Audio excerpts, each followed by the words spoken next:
Assalamualaikum warahmatullahi wabarakatuh. Let me introduce myself first. My name is Revi Mariska from class 2B, and now I'm a student in third semester of English education program in IP Garut. And now we gonna talk about the articulators.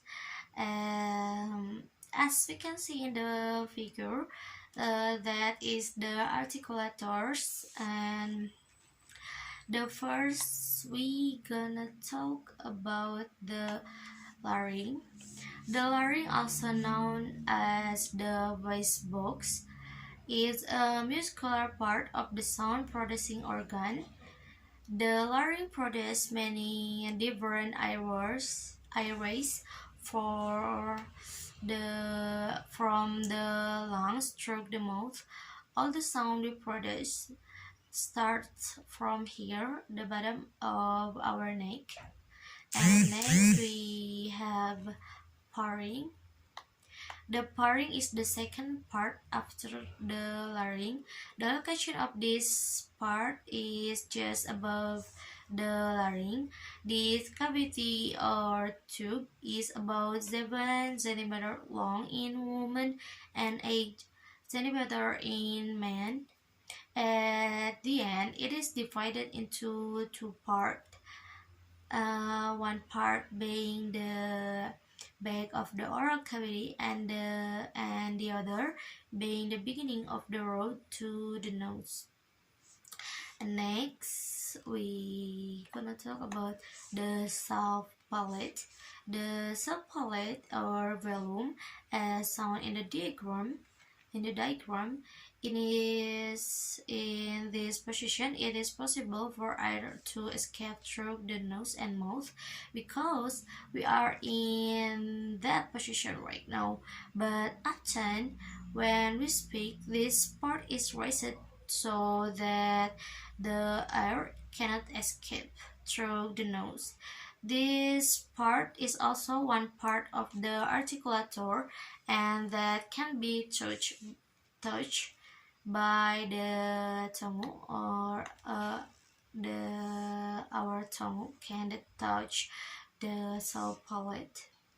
When we make the k sound, our tongue is at the bottom of this soft palate.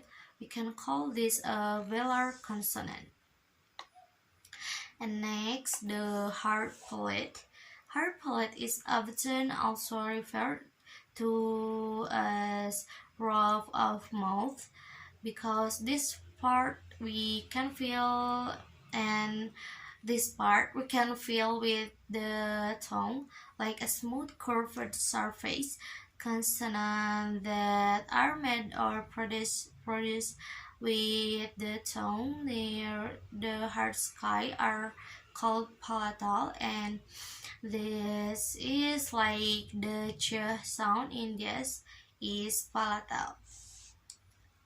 Next, the alveolar. The alveolar ridge is located between the upper back teeth and the hard palate. We can feel this as the shape with our tongue. Yes, we can feel the shape with our tongue. The surface texture of the alveolar is noticeable like Kroger with less volume and is covered with small ridge. The sound produced by the touch of the tongue in this area is like t, t, n, and is called alveolar. Next, we're gonna talk about the tongue. The tongue is a very important articulator because the tongue is a flexible part of the mouth. It can move to various angles. To various angles in this, and not just can move, but it can change into different shape. The tongue is also divided into several parts like tip, blade, front, center, and back. mistake. Next, we have teeth.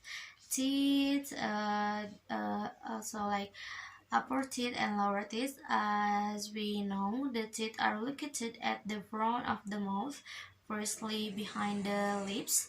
We must remember that most speakers have the teeth on the side of their mouth, almost back to the soft palate. The tongue contract with the upper side teeth for most speech sounds, like sounds made with the tongue touching the front of the teeth is such as in English T, D are called dental. And for the last, we have lips, upper lips and lower lips. Lips are the most important part in pronouncing the sound of a word. When we want to produce the sound like p, like p, like p, p, like p and b. For that, the lip must be pressed together, and when you want to produce like the sound v, then the lips will be construct with the teeth. Or when we want to produce like a vowel sound that tends to be rounded like u, this sound can be produced if we round our lips.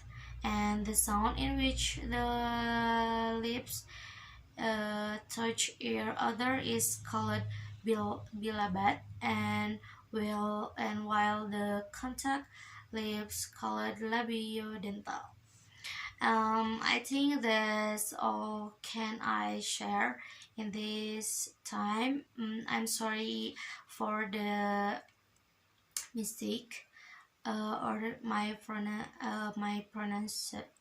pronunciation, and thank you so much for all attention.